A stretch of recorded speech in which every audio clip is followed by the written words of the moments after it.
Close trade your sunglasses for snowsuits and umbrellas if you want to live in one of the three best cities for enjoying your golden years.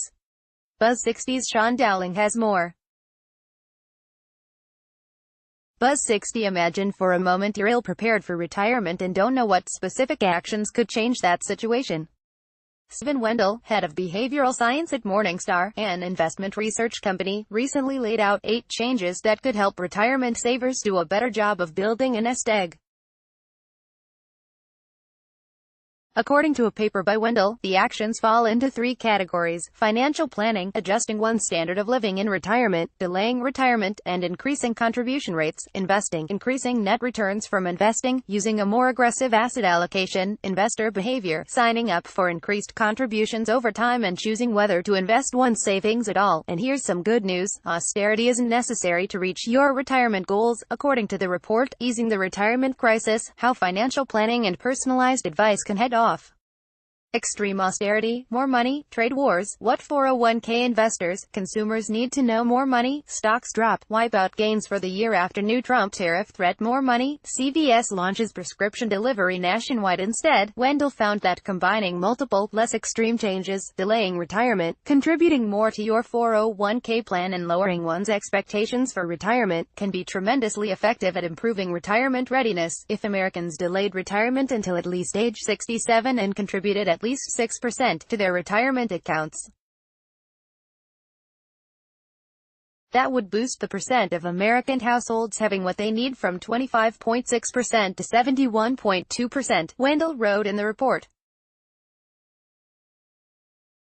But Wendell found that a one-size-fits-all approach to achieving retirement goals doesn't work. For example, delaying retirement can be very impactful for one individual but not particularly effective for another, he wrote. What's more, he wrote that personalized advice is essential to help Americans succeed. What do financial advisors say about the research? Lower your standard of living. Adjusting your standard of living is difficult for anyone to do, but a good place to start is by examining your budget, says Matthew Gaffey, a senior wealth manager with Corbett Road Wealth Management. Take the time to truly detail each of your expenses for a few months, and you will most likely find that there is some low-hanging fruit that you can eliminate, he says. For example, what memberships, clubs do you have belong to that you are not using? The gym, magazine subscriptions, premium cable channels, and the like. Delay retirement. Delaying retirement doesn't come with the same stigma that it used to. In fact, many people retire only to go back to work, Gaffey says. And it's not because they need the money, it's because the idea of sitting on a rocking chair, getting old, doesn't appeal to them, he says. Increase your savings. Increasing contribution rates to your 401k or retirement accounts can be a tough pill to swallow when you do it all at once. Instead, focus on increasing your contribution rate by 1% of your income every year, Gaffey says. Investing for success. If you invest your own money and want to get a better return in the market, start by truly examining the person you see in the mirror, Gaffey says. How do you evaluate and select investments? Note, Gaffey says that the average investor consistently lags the benchmark, regardless of whether it is in stocks or bonds. If you do a true self-assessment of your management of your portfolio and admittedly lack the skill, the will, or the time to manage your portfolio, it probably makes sense to speak with a professional, he says. It's all about baby steps. Many of the actions that you can take to better prepare for retirement begin with baby steps, Gaffey says. You don't go from being out of shape to running a marathon overnight, he says. Discipline required. While it is not the case with everyone, achieving financial security or preparing for retirement is like many other things in life that require discipline, Gaffey says. For example, I know that if I want to be healthy and/or lose weight, I have a much higher likelihood of accomplishing that if there are certain actions I take and/or decisions I make, he says.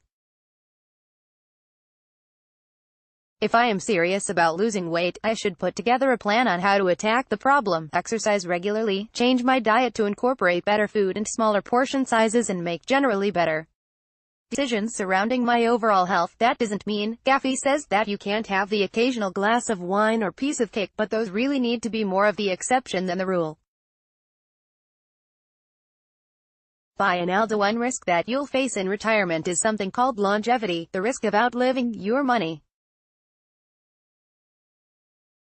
And one way to manage that risk is by purchasing a type of annuity called ALDA, or longevity insurance.